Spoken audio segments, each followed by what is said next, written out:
Greetings in the name of Jesus Lord our saviour క్రీస్తునామమున శుభవందనాలు. చూసుకున్నట్లయితే యాకోబు 5వ అధ్యాయము 11వ వచనం. సహించిన వారిని ధన్యులను కొనుచున్నాము కదా, మీరు యోబు యొక్క సహనం గురించి వింటిరి. ఆయన ఎంతో జాలియు కనికరమును గలవాడని మీరు తెలుసుకొని ఉన్నారు. యోబు ప్రస్తుతం ఉన్న మస్కట్, ఒమాన్ దేశము రాజధాని మస్కట్ పక్కన సలాల్ అనే ప్రాంతంలో యోబు పూర్వంలో దాన్ని ఏమందంటే ఊజు దేశం అన్నారు. మరి పేరు చేసి ఇప్పుడు దాన్ని మస్కట్ అంటున్నారు. ఆ దేశంలో యోబు అనే వ్యక్తి ఉండి అతడు ఏం చేసిండు, అరుణోదయం లేచి తన పిల్లల క్షేమం కోసం, కుటుంబ వాళ్ళ క్షేమం కోసం, పని వాళ్ళ క్షేమం కోసం బలు అర్పించేవాడు. ఎందుకంటే ఇప్పుడు మన క్రీస్తుని ఇచ్చాడు కాబట్టి యేసయ్య రక్తంలో మన పాపాలని కడుక్కుంటున్నాం, మాట చూపు తలంపుల ద్వారా. మన పూర్వం యోబు ఏం చేసిండు, అరుణోదయమే లేచి బలు అర్పించుకుంటుండేవాడు. కానీ ఆ యోబు ఎంత జాలి కనికరం గలవాడు. చూసిరా, కనికరము గలవారు ధన్యులు, కనికరము పొందుదురు. మనం ఇతరుల కనికరం ఉండాలి.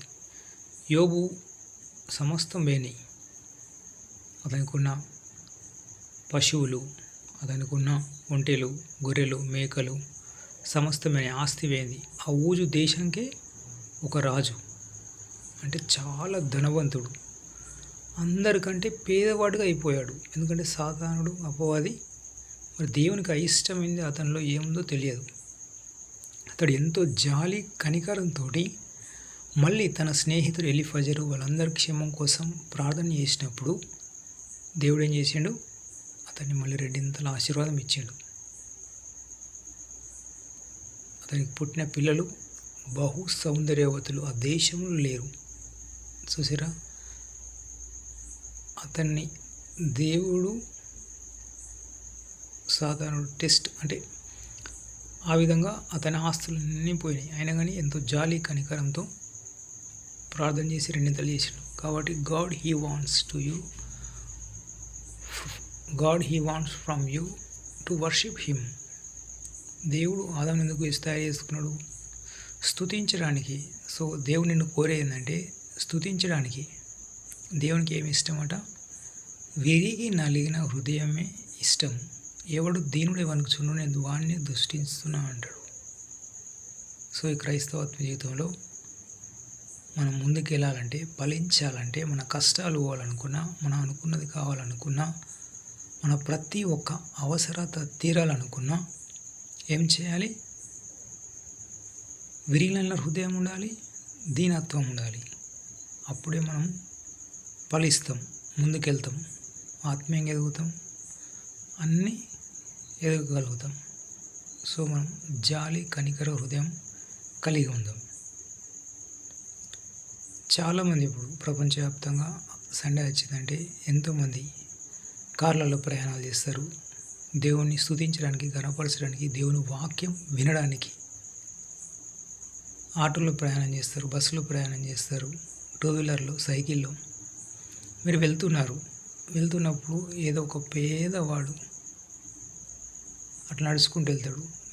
చాలామంది క్రైస్తవులు, మీరు వెళ్ళే చర్చి కావచ్చు, మీరు పక్కన వెళ్ళే మందిరమే కావచ్చు, వాళ్ళకు లిఫ్ట్ ఇవ్వండి. లూకాసు వార్త 6:38 ఉంది, ఇప్పుడు మీకు ఇవ్వను అణచుకు దిగజారులట్లు ఇవ్వబడను. మన దానికి ఎంత కొంచెం మేలు చేసినా కానీ మళ్ళీ దేవుడు మనల్ని 30 60 100 ఇంకొక చోట దీవిస్తాడు. ఇప్పుడు విత్తనం పెట్టినాం భూమిలో, అది ఫలిస్తుంది. ఏంటని ఇప్పుడు కాతస్తుందా, పండస్తుందా? రాదు.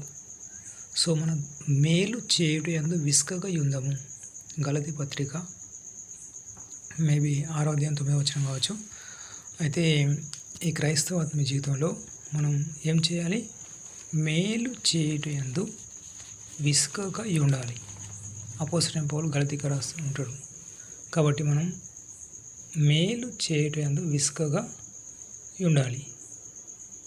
మళ్ళీ ప్రార్థన యందు ఆసక్తి కలిగి ఉండాలి.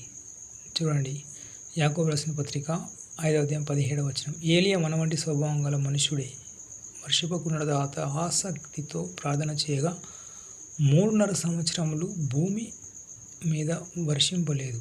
అతడు మరలా ప్రార్థన చేయగా ఆకాశం వర్షం ఇచ్చెను, భూమి తన ఫలము ఇచ్చెను. ఏలియమ్మ నీలాంటి నాలాంటి అందరిలాంటి స్వభావం గల మనుషుడే, తిప్షీయుడైన ఏలియా. అతడు ఏం చేసిండు? యెరూషలేం దేశంలో బయలు ప్రవక్తలందరూ ఇశ్రాయేల్ ప్రవక్తలు చంపినప్పుడు అతడు కేతు వాగు నీళ్లు తాగుతూ అడవుల నుండి ప్రార్థన చేస్తాడు. కొన్ని రోజుల తర్వాత ఆ కేతు వాగు కూడా ఎండిపోతుంది.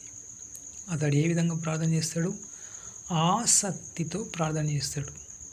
అద్భుతాలు, సూచక్రియలు, మహత్కార్యాలు చాలా చేసిండు. చివరికి దేవదూతల చేత పైకెత్తబడ్డాడు. చూడు, ఇక్కడ వర్షం పడలేదు 3.5 సంవత్సరాలు. ఆసక్తి. So please test yourself. How is your prayer life? మీ ప్రార్థన ఎలా ఉంది? మత్తయి సువార్త 7:7 ఉంది కదా, అడుగుడు మీకు ఇవ్వబడును. కాబట్టి మనం దేవుణ్ణి అడగాల. ఏమని? ప్రభు నాకు ఏలియా లాంటి ప్రార్థన ఇవ్వండి దేవా, ఏలియా లాంటి ప్రార్థన ఇవ్వండి దేవా. ఆసక్తితో మనం అడిగినాం అనుకో, ఖచ్చితంగా మన ప్రార్థనలో మార్పు వస్తుంది. కొంతమంది ప్రార్థనలు చేస్తారు, ఉపవాసం చేస్తారు, కన్నీరు చేస్తారు, కానీ కుటుంబ సమస్యలు పోవు, ఆత్మీయంగా ఎదగరు, ఉద్యోగంలో ప్రమోషన్ రాదు, వ్యాపారంలో ఫలింపు ఉండదు, మీరు చేసే వృత్తి పనుల్లో ఫలింపు ఉండదు, మీరు చేసే వ్యవసాయంలో ఫలింపు ఉండదు. దశమ భాగాలు ఇచ్చిన, ప్రార్థన చేసిన, ఉపవాసాలు ఉన్న, దాన ధర్మాలు చేసిన, మరి ఎందుకు? ప్రార్థనలో పవర్ లేకపోవడమే. సో మనం అడగాల మోకాలని, ప్రభువా నాకు ఏలియా లాంటి ప్రార్థన నేర్పించండి దేవా, ఏలియా లాంటి ప్రార్థన నేర్పించండి దేవా. దాదాపు ఒక రోజుకు 40 నిమిషాలు 50 నిమిషాలు అడిగిన అనుకోండి, మన ప్రార్థనలో మార్పు వస్తుంది. ఎందుకంటే నా క్రైస్తవ ఆత్మీయ జీవితంలో నేను అక్కడ ఎమిరేట్స్ అనే దేశంలో ఉన్నప్పుడు, అది 7 రాష్ట్రాల కలయిక, దుబాయ్ అనే ప్రాంతంలో ఉన్నప్పుడు సువార్త చేస్తున్నప్పుడు అక్కడ అపోస్తలుడైన పౌలు ఒక ప్రాంతం నుంచి ఒక ప్రాంతానికి వెళ్ళాడు. యేసయ్య కూడా 4 సువార్తలు ఒక చోట బోధింపలేడు. కాబట్టి ఆ ప్రాంతం నుంచి ఇంకో ప్రాంతానికి వెళ్ళిన, అక్కడ ప్రార్థన చేసినా జవాబు వస్తలేదు. ప్రభువా ఏంటి దానికి కన్నీటి ప్రార్థన చేసినప్పుడు దేవుడు చెప్పిన మాటలు ఇవి. అడుగుడు మీకు ఇవ్వబడింది కదా. ప్రార్థనలో మార్పు రావాలంటే ఏలియాను ప్రార్థన నేర్పించండి దేవా, ఏలియాను ప్రార్థన నేర్పించండి దేవా అడిగితే ఖచ్చితంగా మనలో ప్రార్థన మార్పు వస్తుంది. సో మీరు అడగండి, ఫలించండి, ముందుకెళ్ళండి.